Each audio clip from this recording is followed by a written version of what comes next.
Good morning, students. Today we'll discuss the next topic, adware. Adware are the viruses. These are the programs that deliver unwanted ads to your computer. They consume your network bandwidth. Adware is similar to the spyware. However, it may be installed with your consents. So it is advised that you thoroughly read the installation agreement before you allow the installation of a software. Adware जो होता है वो simple आपके पास spyware की तरह काम करेगा। लेकिन एडवेयर आएगा कहाँ से? जब भी हम किसी वेबसाइट को विजिट करते हैं तो आपने देखा होगा वेबसाइट के कॉर्नर के अंदर आपके पास डिफरेंट पॉपअप आ जाते हैं जो किसी न किसी प्रोडक्ट की ऐड कर रहे होंगे। उन्हीं पॉपअप के अंदर आपका एडवेयर छुपा हुआ होता है। Damage caused by the adware. Adware come complete with the following disadvantage. First is the adware track information just like the spyware. Display array of annoying advertisement. Slow down your PC. First is the adware track information just like the spyware. ध्यान से समझेगा इस चीज को. Adware track information about your data and computing habits to produce targeted advertisement such as pop up ad on your computer screen. जैसे ही आप एक बार किसी फ्लिपकार्ट अमेजन के ऊपर किसी भी चीज़ को विजिट कर लीजिए, किसी चीज़ को सर्च कर लीजिए या गूगल सर्च इंजन के अंदर सर्च कर लीजिए आप किसी प्रोडक्ट को, उसके बाद आपने ध्यान दीजिएगा कि आपके सोशल नेटवर्किंग अकाउंट में या आपके वेब ब्राउज़र के अंदर उन प्रोडक्ट्स की ऐड आनी स्टार्ट हो जाती है. जब आप ये ऐड आनी स्टार्ट क्यों हुई, ब्राउज़र को कैसे पता चला, सर्च इंजन को कैसे आपने क्या ढूंढा या और किसी को कैसे पता चला आपके फेसबुक पर उन प्रोडक्ट्स की ऐड क्यों आ रही है? That is the adware.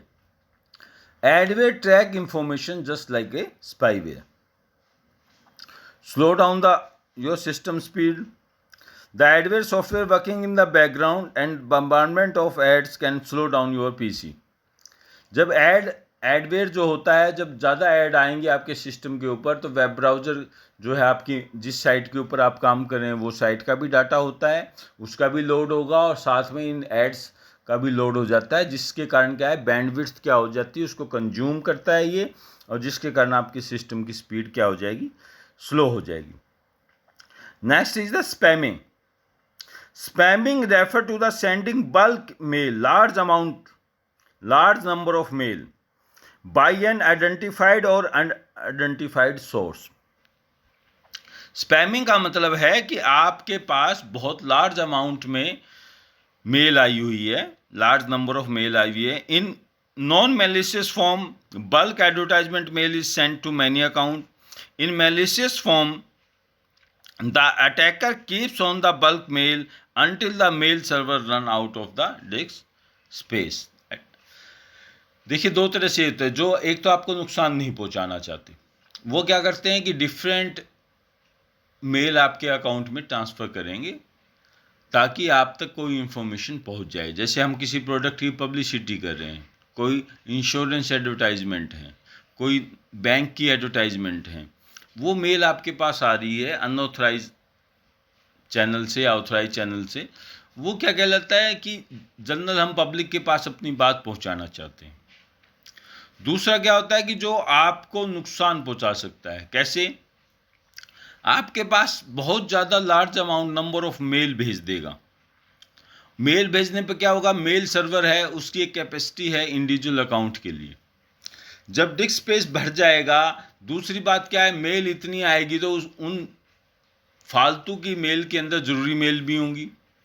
वो जो ज़रूरी मेल हैं वो उनको सर्च करना बड़ा मुश्किल हो जाता है. ये एक तरह से हरेसमेंट है किसी भी यूजर की. Next is the damage caused by the spyware. Spam reduce the productivity. Spam eat up your time and spam slow down your system. जब हम स्पैमिंग की बात करेंगे तो ध्यान से सुनिएगा.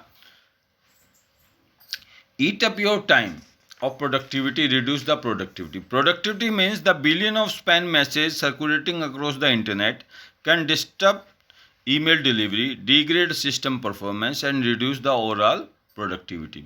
हम स्पैम मैसेज को डिलीट करने में ही लगे रहेंगे, स्पैम मैसेज जितने होंगे हम उनको पढ़ने में या हमारी मेन मेल को ना पढ़ पाएंगे। इस तरह से हमारी प्रोडक्टिविटी क्या हो जाएगी, डिक्रीज हो जाएगी। ईट अप टाइम का मतलब क्या हुआ कि आपका जब आप उसको डिलीट करने की कोशिश करेंगे तो लार्ज अमाउंट ऑफ मेल है, लार्ज नंबर ऑफ मेल है कि आप मतलब 100 मेल को डिलीट करना, 200 को, 300 को मेल को डिलीट करना। एक इस तरह से डिलीट करने के लिए ये ध्यान रखना कि कहीं कोई मेजर इम्पोर्टेंट ईमेल डिलीट ना हो जाए। इस तरह का ध्यान जब हम रखेंगे तो हमारा टाइम भी क्या होगा, वेस्ट होगा। Spam can lead to worse things. Spam आपको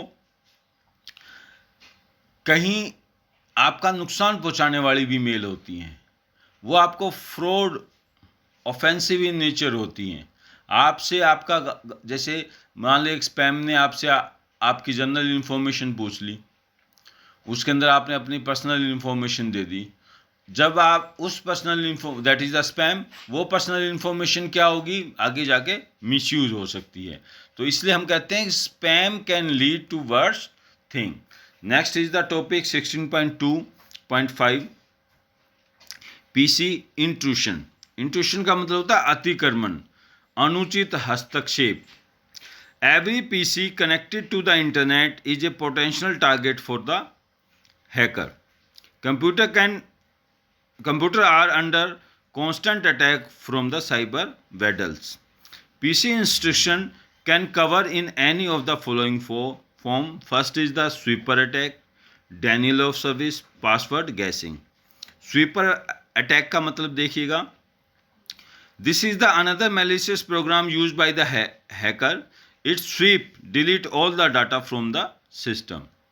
Denial of service is this type of attack eat up all the resource of the system and the system or application can be come to halt. देखिए कैसे होता है attack, such as attack is flooding of system with junk mail. ध्यान से समझिएगा। Daniel of service का मतलब क्या है कि सिस्टम जो काम करता है, सिस्टम जो हमें सर्विसेज दे रहा है, उन सर्विसेज को रोक देना। कैसे रोक देना, ज़बरदस्ती। कैसी ज़बरदस्ती की जाएगी, जो सिस्टम है, सिस्टम के अंदर सबसे इम्पोर्टेंट है मेमोरी। मेमोरी के अंदर हर ऑपरेटिंग सिस्टम, हर रिसोर्सेज जो इनपुट और हार्डवेयर डिवाइसेस लगी हुई हैं, उनके लिए स्पेस रिजर्व कर दिया जाता है। लेकिन जैसे ही ये अटैक होगा, अतिक्रमण होगा, ये उस स्पेस को क्या कर देंगे, डिस्टर्ब कर देंगे। उस स्पेस को, उस रिसोर्स को लेने नहीं देंगे। जैसे ही लेने नहीं देंगे तो क्या होगा कि वो रिसोर्स जैसे keyboard, mouse, joystick, OCR, OMR जो भी आपने लगाया हुआ है, प्रिंटर, वो काम करना बंद कर देंगे। That is the denial of services. Password guessing, most of hacker crack और guess the password of system account and gain entry into the remote computer system. क्या होता है कि हैकर क्या करते हैं, पासवर्ड को गैस करते हैं। पासवर्ड गैस करने के कारण वो उसके ऊपर बार बार इम्प्लीमेंट करते हैं ताकि यूज़र की सिस्टम अकाउंट की इंफॉर्मेशन हमें मिल जाए और हम यूज़र को नुकसान पहुंचा पाएं।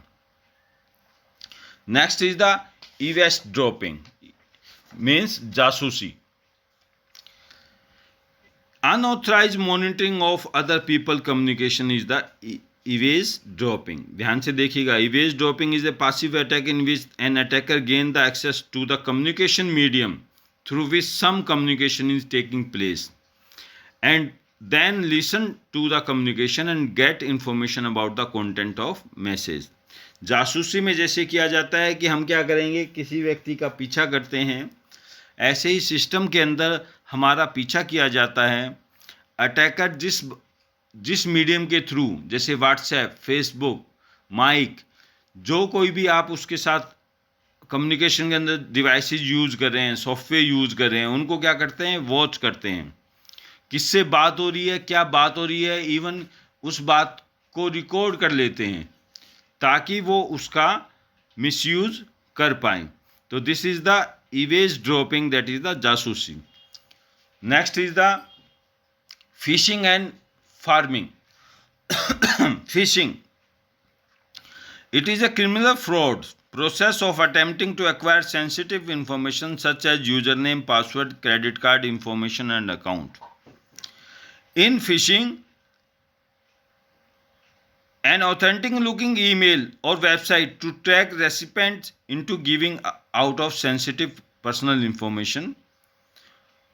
देखिए, फिशिंग के अंदर क्या होता है कि हैकर हर तरह से ये चाहता है कि यूजर की पर्सनल इंफॉर्मेशन कलेक्ट कर ली जाए, जिससे उसको फाइनेंशियल या मेंटली डिस्टर्ब किया जा सकता हो। फिशिंग होगी कैसे? वो आपसे आपकी पर्सनल इंफॉर्मेशन कैसे ले लेगा, आप देखिएगा। वो क्या करता है कि बिल्कुल डुप्लीकेट साइट बना देगा, जैसे HDFC बैंक की डुप्लीकेट साइट बना दी, या फिर आपका कोई अकाउंट है सोशल नेटवर्किंग पे, वो इस तरह से डाल दिया गया, उसकी एक वेब पेज इस तरह से डाल दिया गया कि आपको लगे ये ओरिजिनल है। ऐसे जैसे आपने इंश्योरेंस कंपनी में आपने अपना पे करना है अमाउंट, उसकी एक डुप्लीकेट वेब पेज हो गया।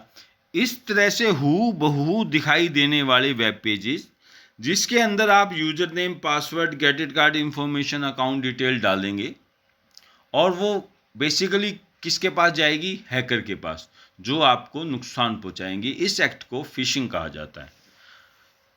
Forming is an attack in which hacker attempt to redirect a website traffic to another bogus website.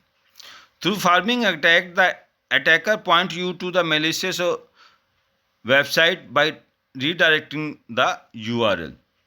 Even if the URL is entered correctly, it can still redirect to the fake website.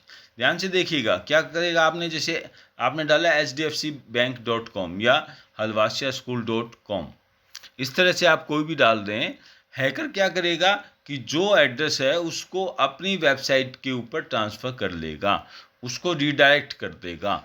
ठीक है, उससे क्या होगा कि जो original website है वो तो दिखाई नहीं देगी, जो हैकर द्वारा क्रिएटेड वेबसाइट है वो दिखाई देगी, जिसका नुकसान क्या है कि हमारी पर्सनल इंफॉर्मेशन, सीक्रेट इंफॉर्मेशन जो हमारे पास ही रहनी चाहिए, वो क्या हो सकती है? रिलीज हो सकती है। So, the next topic will be discussed later. Read the notes carefully.